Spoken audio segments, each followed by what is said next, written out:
আলহামদুলিল্লাহি রাব্বিল আলামিন ওয়াসসালাতু ওয়াসসালামু আলা সাইয়্যিদিল মুরসালিন ওয়া আলা আলিহি ওয়া আসহাবিহি আজমাইন।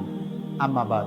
সম্মানিত দিনদরদি মুসলমান ভাইরা, পর্দার আড়ালের মা ও বোনেরা, সকলের প্রতি সালাম, আসসালামু আলাইকুম ওয়া রাহমাতুল্লাহি ওয়া বারাকাতুহু। সম্মানিত শ্রোতা মণ্ডলী, আজকে আমাদের যে আলোচনার মূল সাবজেক্টটি হলো এই যে 40 দিনে জীবন পরিবর্তনের চমৎকার কিছু আমল।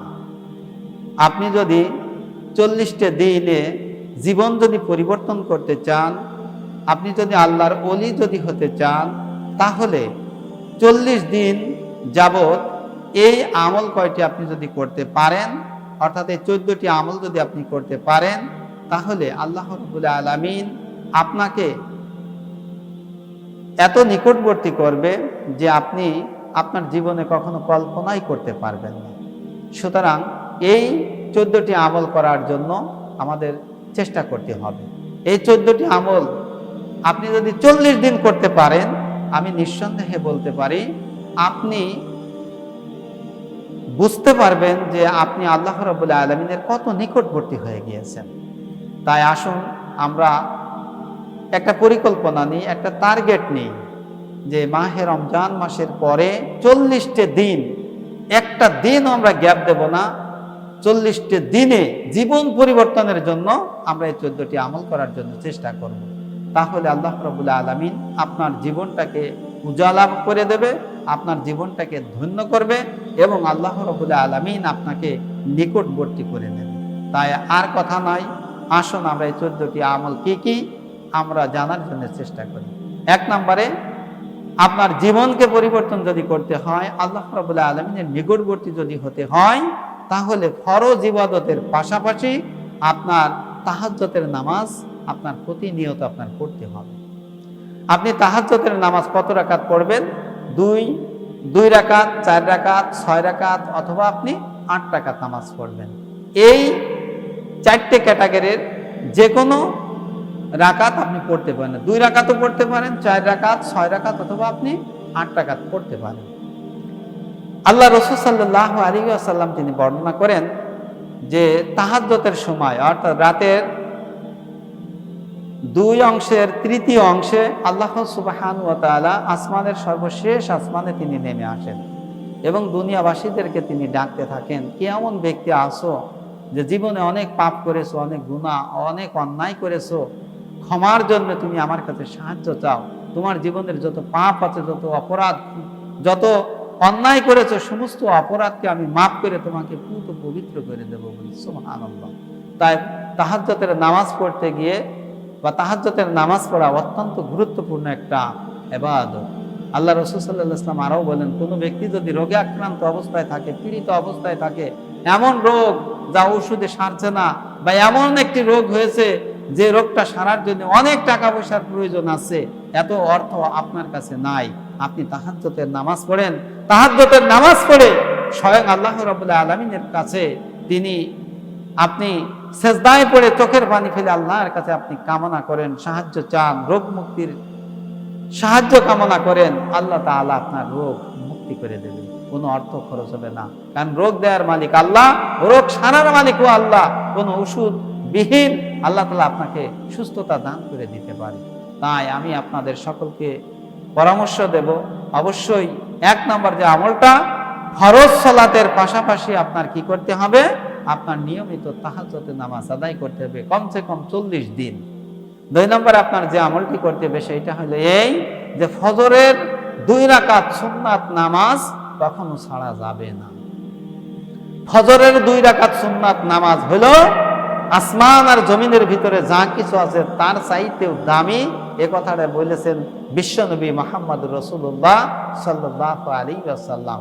সুতরাং ফজরের 2 রাকাত সুন্নাত নামাজ আসমানের নিচে আর জমিনের উপরে যত সম্পদ আছে সেই সম্পদের চাইতেও বেশি দামি সম্পদ। সুবহানাল্লাহ। এই জন্য আমরা ফজরের এই 2 রাকাত সুন্নাত কখনো আমরা ছাড়বো না। 3 নম্বরে আমাদের যে আমলটি করতে হবে সেই আমলটি হলো এই যে মসজিদে, বিশেষ করে পুরুষেরা, আমার ভাইয়েরা যারা আছেন, মসজিদে আগে যাওয়ার আপনার চেষ্টা করতে হবে।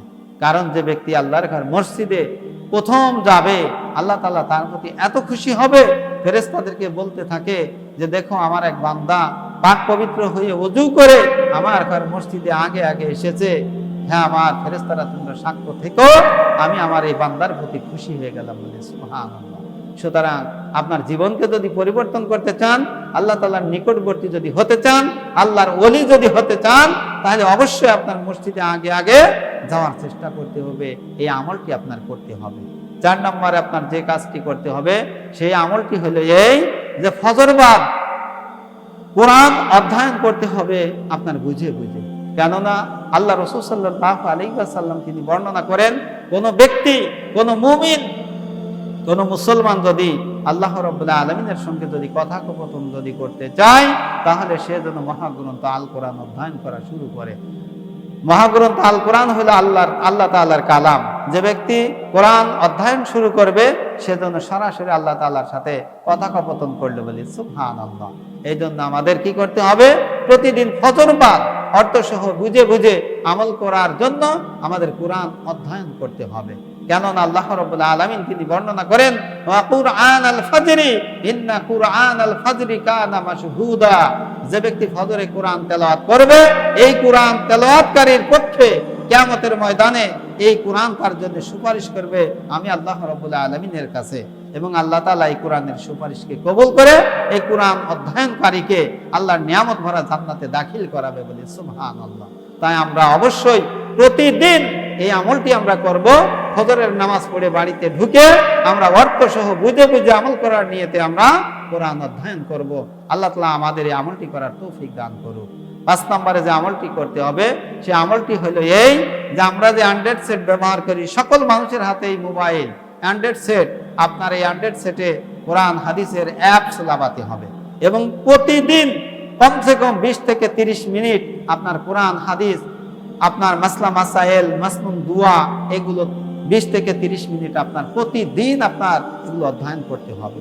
আপনার কোরআন, আপনার মোবাইল যদি কোরআনের অ্যাপস থাকে, কোরআনের তাফসীর থাকে, হাদিস গ্রন্থ থাকে, তাহলে এই মোবাইল দিয়ে আপনি যখন অশ্লীল কোনো পর্নোগ্রাফি যখন দেখবেন, ভিডিও যখন দেখবেন, খারাপ কোনো অশ্লীল ভিডিও, তখন আপনার বিবেকে বাধা দেবে যে আমার এই মোবাইলের ভিতরে তো কোরআন রয়েছে, এই মোবাইলের ভিতরে তো বিশ্বনবী মুহাম্মদ সাল্লাল্লাহু আলাইহি ওয়াসাল্লামের হাদিস রয়েছে, আমি এই মোবাইল দিয়ে অশ্লীল জিনিস আমি দেখবো কেমন করে, আপনার বিবেকে নাড়া দেবে। এই জন্য আপনার কমসে কম অ্যান্ড্রয়েড সেট থেকে প্রতিদিন 20 থেকে 30 মিনিট আপনার কোরআন হাদিস পড়াশোনা করতে হবে।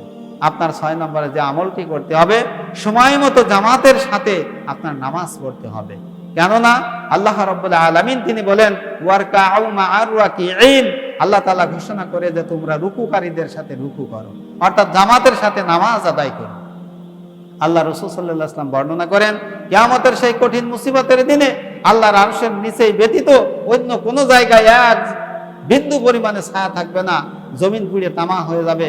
ওই কঠিন মুসিবতের দিনে আল্লাহ সুবহানাহু ওয়া তাআলা 7 শ্রেণীর ব্যক্তিদেরকে আল্লাহর আরশের নিচেই ছায়া দান করবে, সম্মানিত করবে।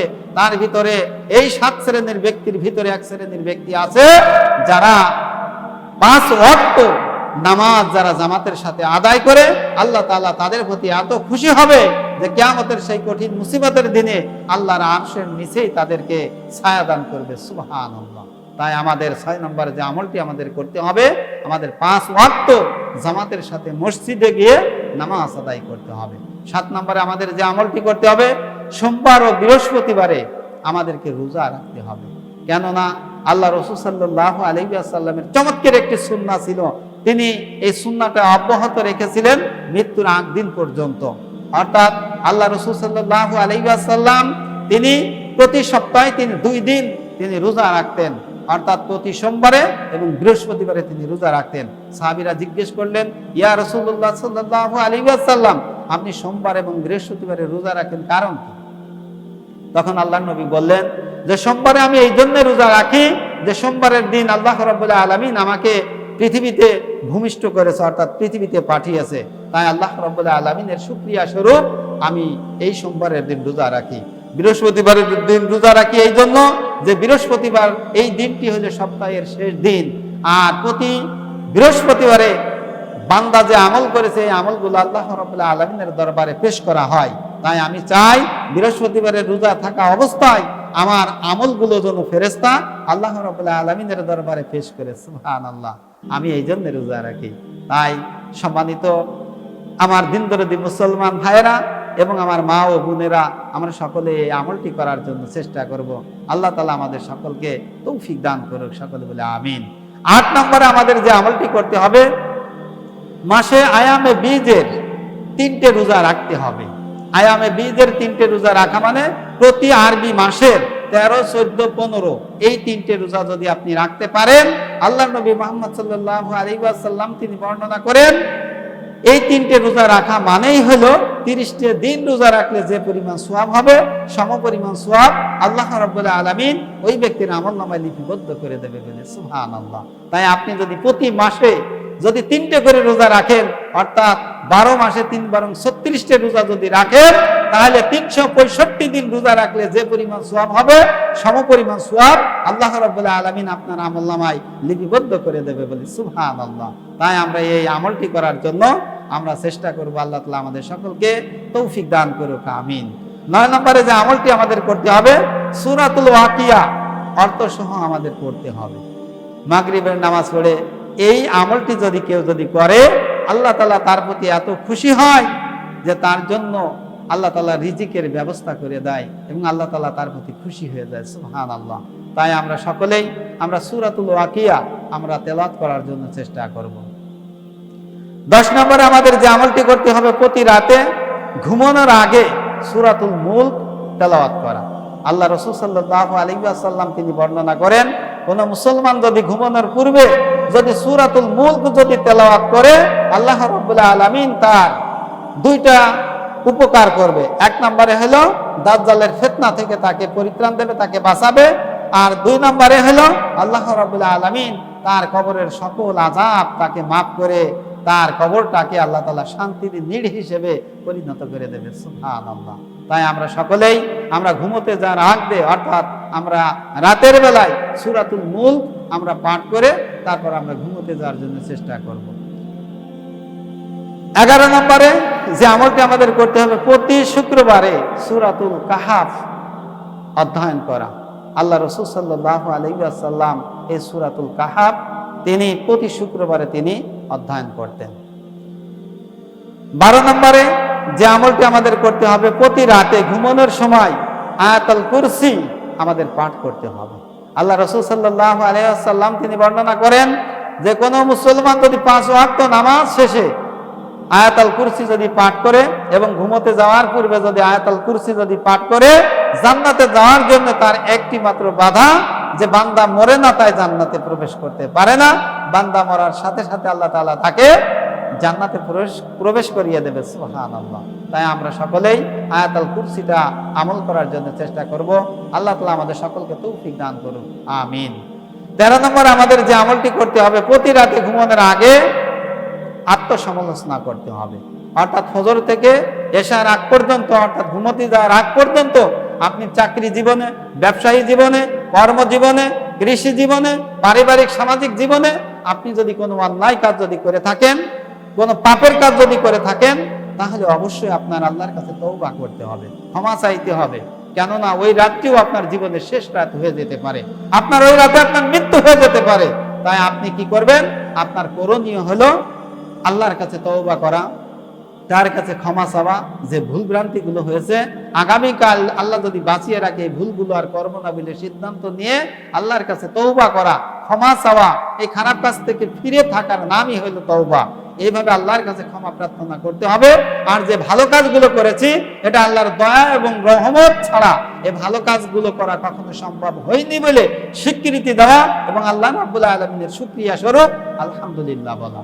আপনার এই আত্মসমালোচনাটা আপনার ঘুমোতে যাওয়ার আগে বালিশে মাথা রেখে এই আত্মসমালোচনাটা করতে হবে।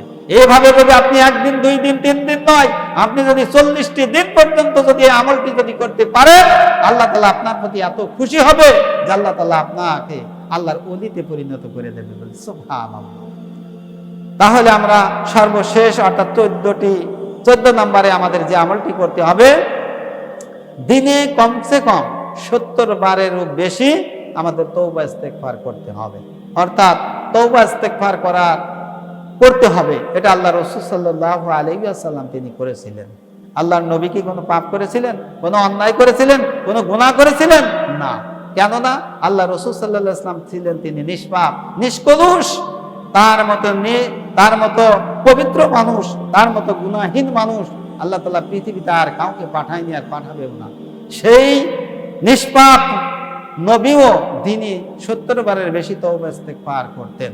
এই জন্যই তিনি করতেন যাতে আমার উম্মতেরা আমার এই সুন্নাহটি আমল করে এবং তারা 70 বারের বেশি তারা দিনে যেন তওবা ইস্তেগফার করে। এখন আমরা অনেকেই জানি না তওবা ইস্তেগফারটা কি। তওবা ইস্তেগফার আপনি পড়বেন আস্তাগফিরুল্লাহ, আস্তাগফিরুল্লাহ, আল্লাহ তাআলা আপনি আমাকে মাফ করে দেন, আল্লাহ আপনি আমাকে ক্ষমা করে দেন। এইভাবে যদি আপনি 70 বারের বেশি যদি আপনি তওবা ইস্তেগফার যদি করতে পারেন, আল্লাহ তাআলা আপনার ভুল ভ্রান্তিগুলো আল্লাহ মাফ করে দেবে এবং আপনার জীবনের গুনাহ খাতা আল্লাহ তাআলা মাফ করে দেবে। সুবহানাল্লাহ। তাই আসুন আমরা 40 দিনে জীবন পরিবর্তনের এই আমল, অর্থাৎ 1 থেকে 14টি আমল যদি আমরা একে ধারে অর্থাৎ 40 দিন যদি আমলটি যদি করতে পারি, তাহলে আল্লাহ তাআলা আমাদের প্রতি এত খুশি হবে যে আল্লাহ তাআলা আমাদেরকে আল্লাহর বন্ধু হিসেবে কবুল আর মঞ্জুর করে নেবে। সুবহানাল্লাহ। তাই আসুন যে আলোচনাটি করলাম, এই 14টি আমল করে আল্লাহ তাআলার বন্ধু যাতে হতে পারি, আল্লাহ তাআলা আমাদের সকলকে সেই তৌফিক দান করুক। এই আশাবাদ ব্যক্ত রেখে আজকের আলোচনা পর্যন্ত শেষ করছি। আসসালামু আলাইকুম ওয়া রাহমাতুল্লাহি ওয়া বারাকাতুহু।